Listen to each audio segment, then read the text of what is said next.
मैं तो वही बोल रहा हूँ। समाजवादी पार्टी के प्रवक्ता को भी सुना, ये बहुत गोलमोल सा जवाब मिल रहा, बड़ा एम्बिगुअस सा जवाब मिल रहा, ऐसा क्यों है? देखिए, सेकुलर फोर्सेस की प्रॉब्लम यही है। सिर्फ समाजवादी पार्टी नहीं, जितनी भी सेकुलर फोर्सेस की पार्टियां हैं वो सबका गोल मटोल ये लगभग यही रवैया है। और बाबरी मस्जिद के मामले में भी हम लोगों ने देखा और अभी भी देख रहे हैं। देखिए, अरविंद जी ने, बीजेपी के प्रवक्ता जो हैं, उन्होंने कहा, बहुत सी बातें कही, अब उसको दोहराने से समय बर्बाद होगा। सुप्रीम कोर्ट ने अयोध्या मामले में अपने आदेश में साफ साफ लिख दिया कि बाबर ने कोई राम मंदिर नहीं तोड़वाया और न ही मंदिर तोड़ करके मस्जिद बनवाया। यानी मंदिर तोड़ने का कोई प्रूफ नहीं है और मस्जिद भी बाबर ने नहीं बनवाया। 150 साल वो जगह खाली रही, खाली जगह पे एक मस्जिद बनी। मस्जिद भी किसने बनवाई ये पता नहीं, बस एक मस्जिद थी और उस पर लोग नमाज पढ़ते थे। 1947 के बाद जो है वहां पे विवाद बहुत बड़ा शुरू हुआ और सारे आदेश में जो जितनी बातें बीजेपी के लोग 40-45 साल से कहते थे बाबरी मस्जिद के बारे में, सुप्रीम कोर्ट ने सारी बातों को नकार दिया। उसके बावजूद भी लास्ट में उन्होंने जमीन राम मंदिर को दे दिया, राम मंदिर बन रहा है।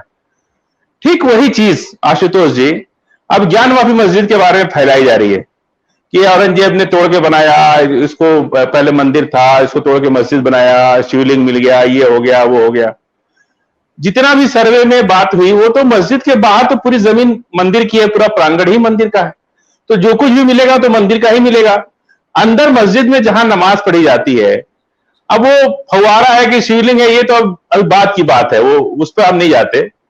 लेकिन जिस तरह की बात बाबरी मस्जिद पे फैलाई जा रही थी और जिस तरह से पूरा देश में एक माहौल बनाया हुआ, आडवाणी जी रथ यात्रा लेके निकले, पूरे देश में यही कहा जा रहा था कि बाबर ने मंदिर तोड़ के मस्जिद बनाई। पूरा देश इसी बात पर 40 साल लड़ता रहा कि बाबर ने मंदिर तोड़ के मस्जिद बनाई। लेकिन सुप्रीम कोर्ट ने बहुत साफ कर दिया कि बाबर ने कोई मंदिर नहीं तोड़ा और न मस्जिद बनाई। अब सरकार है, ये लोग जब कोई बात करते हैं कि मुसलमान अपना बड़ल दिखाए, हम 5 गांव नहीं देंगे, नहीं तो पूरा ले लेंगे, महाभारत में जैसे हुआ था, तो फिर हम लोग को शंका होने लगती है कि क्या अदालत को भी ये लोग इन्फ्लुएंस कर देंगे या प्रभाव में लेने की कोशिश कर रहे हैं या प्रभाव में ले लेंगे एक शोर मचा के मीडिया के माध्यम से या जिस तरीके से भी। क्योंकि अभी मामला अदालत में है। 91 वर्शिप एक बहुत साफ चीजें कह रहा है, कोई उसमें इफ बट नहीं है।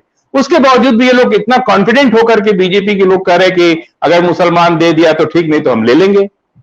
और फिर न्यायालय पर मुकदमा चलाने का मतलब नहीं है कुछ आपके पास, फिर कोई बात आपको कहने की बात नहीं है, फिर न्यायालय में मुकदमा क्यों चल रहा है? आप ले लीजिए कल, आप छोड़ दीजिए अदालत में क्या हो रहा है, आप कल से ले लीजिए।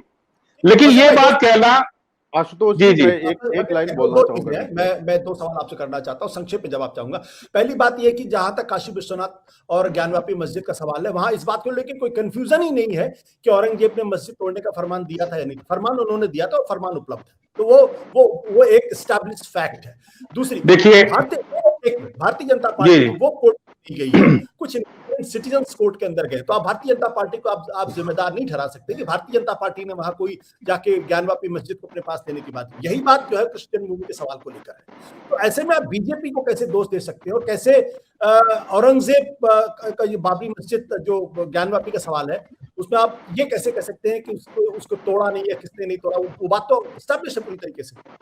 देखिए, मैं करूं अब अपनी बात। देखिए, मेरा बात का जवाब अरविंद जी की बात पे था कि जिस तरह से अरविंद जी ने कहा कि जिस तरह से महाभारत में 5 गांव नहीं दे रहे थे, अब पूरा राज्य दे दिया। आशुतोष जी तो सुन लीजिए सर, एक मिनट सुन लीजिए। अरविंद जी प्लीज, आप मेरे बात बोल लीजिएगा। अरविंद जी आप बाद में बोल लीजिएगा, आपको सुनेंगे हम, ऐसी बात नहीं है। क्योंकि ये टीवी डिबेट नहीं है, इसलिए जो आशुतोष जी की गंभीरता से चर्चा होती है तो मैं सारी बातें कह रहा हूं। आशुतोष जी, डीडी कश्यप की किताब है, डीडी कश्यप ने एक किताब लिखी, मैं 4-5 साल पहले उसको पढ़ा था। डीडी कश्यप ने 3 लिंगायत समाज के जो बनारस के ही रहने वाले लोग हैं, उनके पास 3 ओरिजिनल फरमान है औरंगजेब का, जिसमें यह लिखा है कि कोई भी मंदिर जो है तोड़ी ना जाए और जो कदीमी मंदिर है उसको रहने दिया जाए, नई मंदिर की परमिशन ना दिया जाए। ये उस फरमान में डीडी कश्यप की किताब में बाकायदा कोड है और सब कुछ है। मैं उस किताब को खुजवा भी रहा हूं क्योंकि वो अचानक 4-5 साल पहले मेरे नजर में आया था, उसके बाद वो चल गया।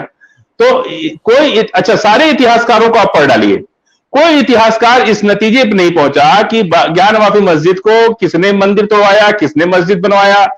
कोई एक फरमान के अलावा और कोई बात नहीं होती है, कोई राइटिंग एविडेंस किसी तरह का कुछ भी नहीं है। और इतिहासकारों में मतभेद है कि ये कैसे मंदिर तोड़ी गई, कौन सा मंदिर तोड़ा, किसने तोड़वाया। आखिर औरंगजेब आके तो अपने से मंदिर नहीं तोड़ा होगा, या मस्जिद बनाने तो नहीं आया होगा। एक औरंगजेब जैसा बादशाह आकर के मस्जिद बनाएगा तो छोटी सी मस्जिद तो बनाएगा नहीं। तो सारी चीजें केवल कपोल काल्पनिक बातों पे, तमाम चीजों को एक मन गढ़ंत एविडेंस की तरह, पायरेटेड एविडेंस की तरह चीजें हल्ला मचाया जा रहा है, एक शोर मचाया जा रहा है, ताकि शोर में आवाज दब जाए, न्याय दब जाए, और जो हम शोर मचा रहे हैं वो शोर जो है एक कानून बन जाए और एक मिसाल बन जाए, उस पर हम अपना काम कर ले।